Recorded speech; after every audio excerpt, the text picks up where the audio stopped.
So my name is Tanya Weston. I am from a small row home in North Philadelphia. I live there with my mom, my stepdad, and my two siblings. I had an older sister and brother. And I grew up in a home with a lot of love.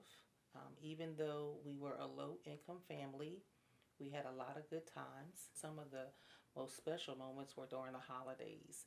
And those were the times where we had the big meals, especially the soul food meals that black families are known for, the hams, the turkeys, the mac and cheeses, and greens. And then there were those sweet potatoes.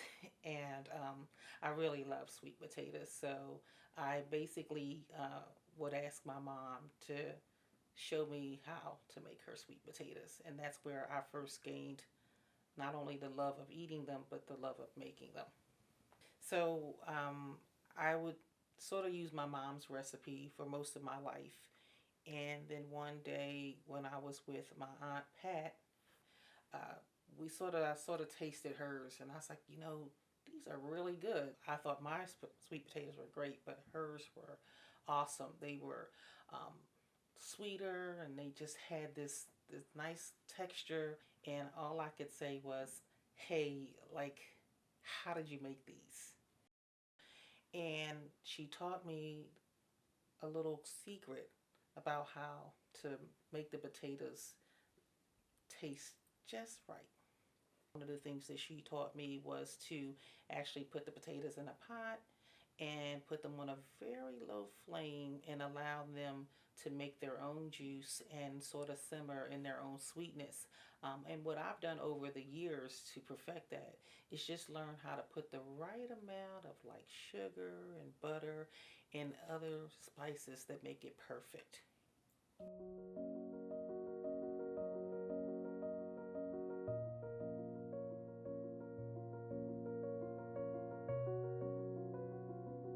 When I grew up, I didn't have this nice peeler.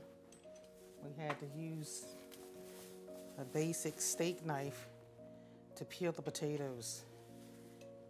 But it's nice that you have a peeler that makes this more convenient and a little bit faster.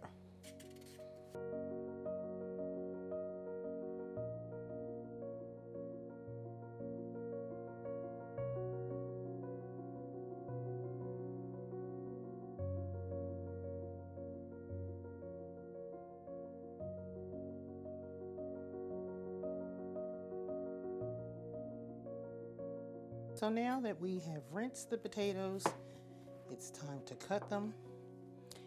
And cutting a sweet potato is not much of an art.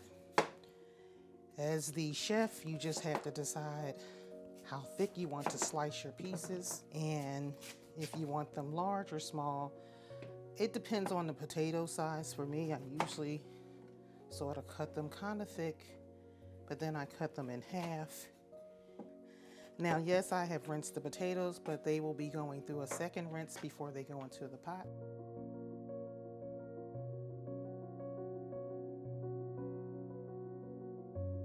Okay, so now that we have sliced the potatoes and we see that we have our ingredients prepared, we're going to put them in the pot. One of the first things I like to do is add nearly a stick of butter. And I have to admit, I don't really have a specific amount of butter that I put in. It just really depends on the amount of potatoes that I'm cooking. But I'm going to put these potatoes right in the pot. The next thing I'm going to do is I'm just going to add some vanilla flavoring. And again, I don't have a specific measurement, but I can usually tell from how filled the pot is how much vanilla I'll need. So you don't really need a whole lot, just a little pour. I would say that was probably a little less than a quarter cup.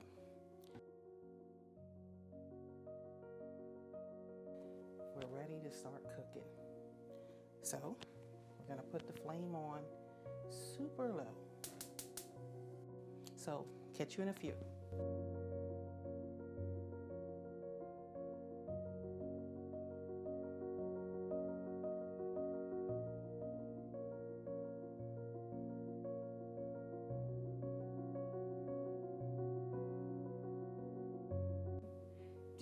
it's important to keep family recipes alive?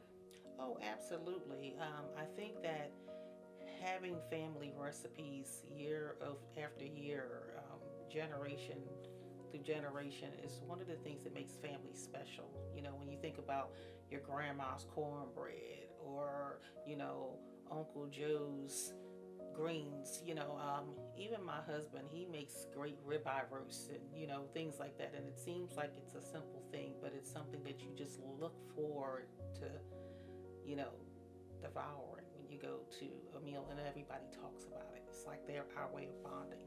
So definitely my potatoes are something like that. I do think that there is a certain or specific time that is sort of that you want to wait before you release the recipe.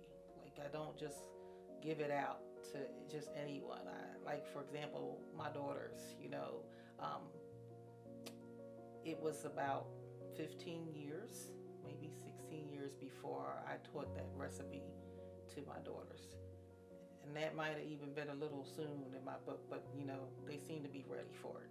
But I didn't learn the recipe until I was probably almost 25 years old.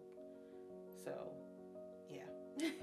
When everyone's gathering, I'm usually solicited to make my potatoes, and it's an honor. It's like a badge of honor. I'm happy to do it. And no matter how, whether it's 2 pounds or 10 pounds of potatoes, it's just something that I look forward to. And people go, here comes Aunt Tanya's sweet potatoes. And that's just music to my ears when people enjoy it.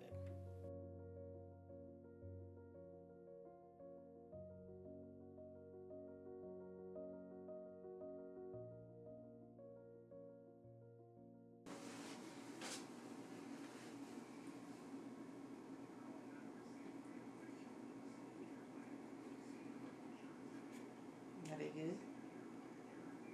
Yes. Are you just saying that for the documentary? Oh, no.